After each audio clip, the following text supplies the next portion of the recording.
Patrick Kluivert sudah diumumkan secara resmi kemarin siang oleh akun Timnas Indonesia untuk mengarungi sisa pertandingan 4 pertandingan di kualifikasi Piala Dunia 2026 dengan kontrak 2 tahun plus 2 tahun ya, untuk menggantikan STY di Timnas Indonesia. Pelatih 48 tahun ini memang sebagai pemain prestasinya di mana-mana. Dia pernah main di Ajax, pernah main di Milan, pernah main di Barcelona. Mungkin untuk teman-teman milenial seperti saya, masa-masa keemasan Kluivert di 2000-an itu mungkin masih terbayang ya, entah di Barcelona maupun di timnas Belanda gitu. Dia juga berkelana di Liga Inggris, di Newcastle, terus di Spanyol, di Valencia, dan berakhir di lupa saya terakhir di mana. Tapi secara karir kepelatihan, Kluivert memang tidak mempunyai CV yang bagus ya.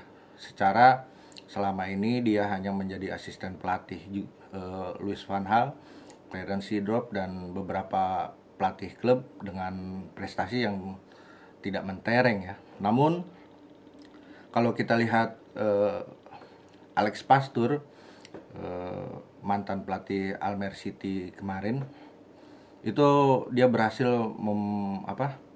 mengangkat 3 klub dari divisi 2-nya Belanda ke promosi ke Eredivisie ya, ke divisi 1-nya Belanda. Jadi secara taktikal Alex Pastoor itu masih bisa diandalkan, dan Daniel Lanzat pun demikian. Secara taktikal dia punya rekam jejak yang bagus gitu. Tapi kalau kita lihat secara garis besar, sepertinya gitu,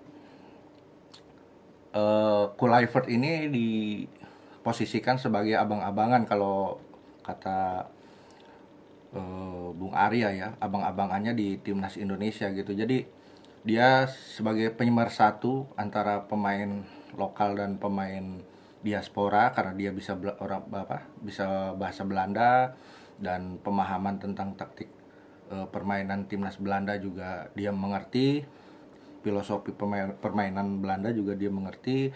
Jadi istilahnya satu kultur lah dengan para pemain diaspora yang ada di timnas Indonesia ini. Terus dengan kehadiran Kluivert juga bisa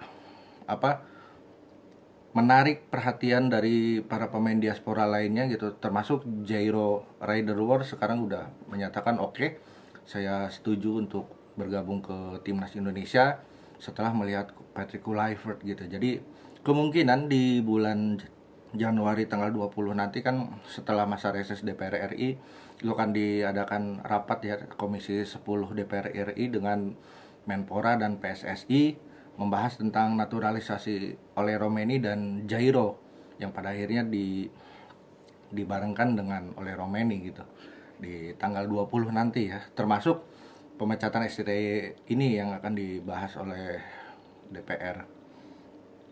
Jadi dengan adanya Patrick Kluivert, diharapkan para pemain yang tadinya susah didekati setidaknya udah nggak ngandelin lagi Pak Ete dan Pak Arya gitu, karena Pak Ete punya tugas juga di BUMN, jadi waktunya tidak akan memungkinkan kalau harus mendekati atau approach ke para pemain diaspora yang lain. Terus juga Pak Arya terkendala dengan bahasa dan connection dan kepercayaan mungkin dari pemain diasporanya juga kurang. Tapi kalau yang majunya Patrick Kluivert, mungkin untuk pemain-pemain yang 25 ke atas itu melihat sosok Kluivert jadi respect lah gitu ya. Jadi oh iya, pelatih gua legend dari Belanda gitu kan. Makanya kepercayaan itu yang dijual gitu kan. Jadi mereka akan tertarik, karena banyak juga ya, banyak pemain diaspora luar yang masih istilahnya di approach tapi sampai sekarang nggak ada kabarnya gitu kan. Termasuk Michel Baker yang sudah tertarik untuk bergabung, pemain yang pernah melanglang buana di berbagai klub di Eropa, namun secara administrasi belum ditemukan hubungan darahnya dengan Indonesia dari kakek nenek atau ibu bapaknya ya. Ditakutkan kalau dipaksakan itu bakal jadi kayak si siapa yang di U20 itu, yang Hinoke ya. Hinoke itu kan dari buyutnya gitu. Jadi di diproses untuk Januari itu oleh Romeni dan Jairo Riedlware gitu. Termasuk dua pemain U20 yang kemarin tertunda gitu. Jadi 4 orang yang akan diproses di bulan Januari.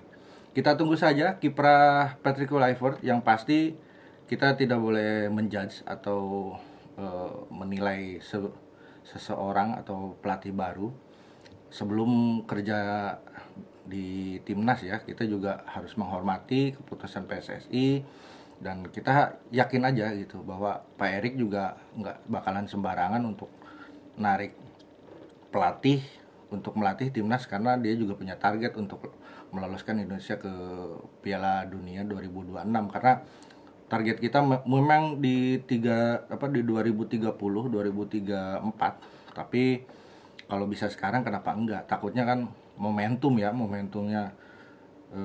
tahun atau 8 tahun ke depan itu enggak seperti hari ini, dan kualitas pemainnya tidak seperti hari ini.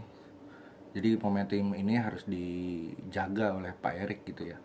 Dan Pak Erik juga mendapat masukan banyak katanya dari teman-teman di Eropa, di Italia, di Belanda, dan di Inggris. Dia banyak bertanya pada ahli-ahli sepak bola termasuk pandit dan senior-senior pelatih di sana ya, termasuk Luis van Gaal itu. Diajak ngobrol kira-kira siapa yang bisa diminta bantuannya untuk melatih timnas Indonesia di sisa pertandingan kualifikasi Piala Dunia 2026 ini dan selanjutnya gitu. Karena seperti perkataan Coach Justin, untuk level Piala Dunia STY secara permainan tidak akan bisa bersaing gitu. Karena secara strategi dan approach ke pemain itu tidak bisa semulus orang Belanda atau orang yang berbahasa Inggris lainnya gitu.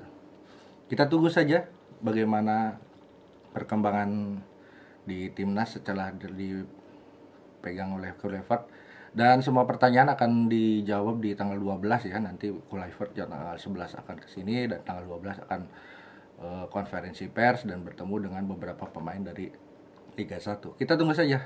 Ciao.